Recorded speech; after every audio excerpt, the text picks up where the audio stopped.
Going on, guys? So today I want to discuss how you can keep your VA rating if they propose a reduction, or if you just get a reduction out of nowhere, and how to combat that. This is what I'm doing. I have not been proposed a reduction, and I have not been reducted before. I just got my VA disability rating, but here are some steps that I will take to make sure that I keep my rating. If I obviously if things don't improve, and with my mental health and all that stuff, and other issues. And hopefully this helps you out if you have experience in this. If you've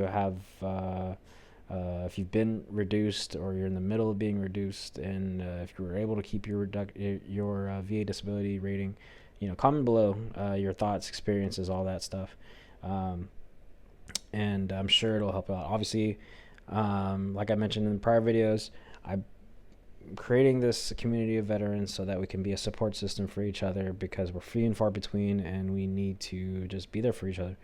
And hopefully this helps, and hopefully we can build this community, and we can have a good resource for each other. Now, the first thing I want to talk about, in order to keep your compensation rating, regular medical checkups. So if you're not regularly attending, and I mean at least once a quarter is probably what I'm thinking, right? So every 3 months or so. If you're not seeing VA medical treatment, outside medical treatment for those issues that you have claimed and have a rating for, then you should probably be doing that, because the records are going to build up. You need that backing. You need to be able to prove that those issues have not improved, or that you're seeking treatment for that, in order to keep that rating, obviously. And so attend your regular medical checkups and evaluations to ensure your medical conditions are well documented. So making sure you have all those backup documentations, right? Follow treatment plans. So if you're like me and you're seeing a psychologist, therapy, and they're telling you what to do and you're not doing it, obviously that's a no-no. You should be doing that. Adhere to the prescribed treatment plans and medications. So if they tell you to take this, make sure you're taking it. Demonstrating that you are actively managing your health conditions, and so that you can strengthen your case for maintaining your current disability rating. So making sure that all that's nice and tight, so that you can make sure that there's no loose ends, right? And that you can keep your rating. Communicate changes promptly. So report any changes in your health condition or circumstances promptly to the VA. So if there are new symptoms, right, or if there's existing conditions that worsen, then you want to ensure that the VA is aware of that, so that you can either keep your compensation rating, or better yet, maybe you can file for a increase, right?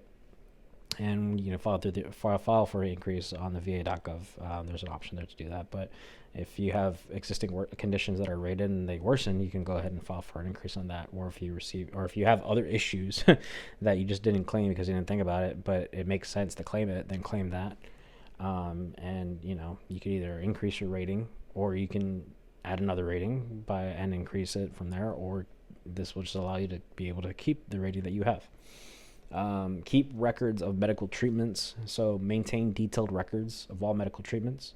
So hospitalizations and medications and all types of treatment, right? These records just serve as basically standard evidence for your disability evaluations. And so, CMP examination happens, and you have all these records. It'll back up the claim, and it'll back up your stance.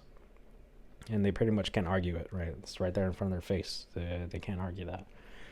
Provide complete and accurate information. So when completing VA forms or attending examinations, and ensure that you provide a complete and accurate information.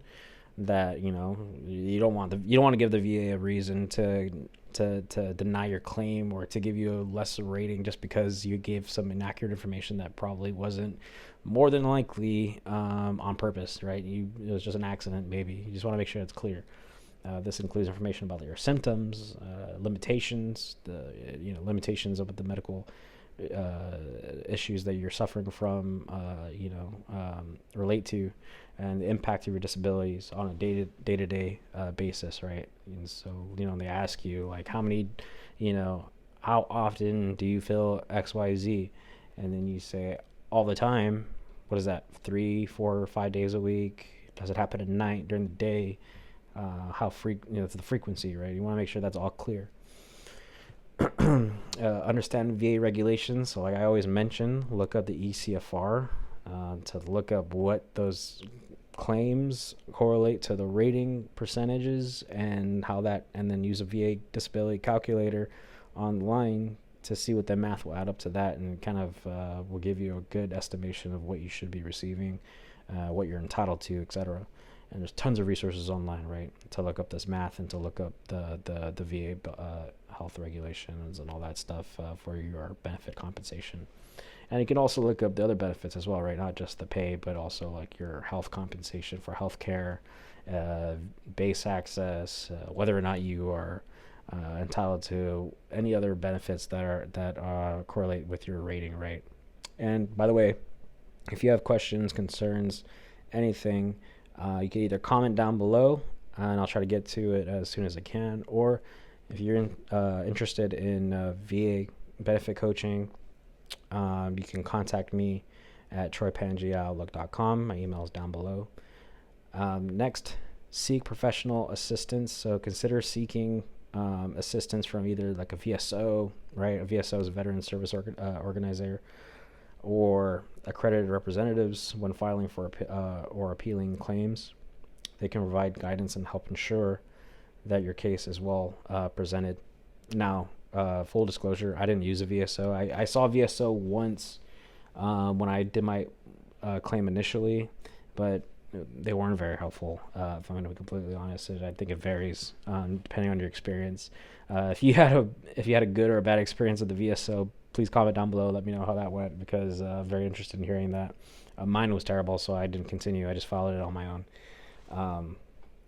Next is obtain expert opinions. So like if you're not seeking outside medical treatment, if you can afford it, seek outside medical treatment so that, you're getting outside sources other than the VAs, the VA practitioners, word of mouth and records and all that stuff. And that could really boost your claim and help support your claim. Opinions from healthcare professionals outside of the VA who like specialize in the relevant areas of medicine that correlate to your issues.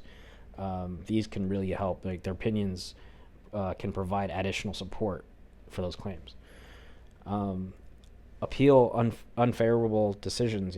If you receive an unfavorable decision, don't hesitate to appeal. Many veterans like successfully appeal decisions and maintain or even increase their disability ratings when they appeal. And I can tell you that I appealed. I believed I deserved a higher rating for my mental health claim, and it's under the appeals process right now. And so I will let you know how that goes. I'm still waiting on the results of that video to come shortly. Continue vocational rehabilitation. So if you're eligible, participate in vocational rehab programs offered by the VA. This demonstrates a commitment to basically your rehab and can support your case for maintaining service-connected disability benefits. And then obviously stay informed. So watch videos like this, watch videos like Comet Craig, who I started out watching to help me file my claim, is to stay informed about the changes in regulation-wise, your own personal circumstances, and just keeping track of certain VA policies that are updated, stuff like that, so you're aware. And then obviously, worst case scenario, seek legal advice, legal assistance in certain complex cases. Consider seeking legal assistance from an attorney who specializes in veterans law. They can provide guidance and representation during the appeals process. Now that's worst case scenario. If you don't need to, don't. But in some cases you do. And during the courts and appeals process, I believe. And there's gonna be some attorneys that say I can help you file your claim initially. We just want 3 months back pay or something like that. Personally, I wouldn't do that. I didn't do that, although people told me that they swore up and down that it worked for them. I'm sure it did, but I didn't feel comfortable with paying 3 months worth of back pay when I feel like this is something that you can do on your own at first.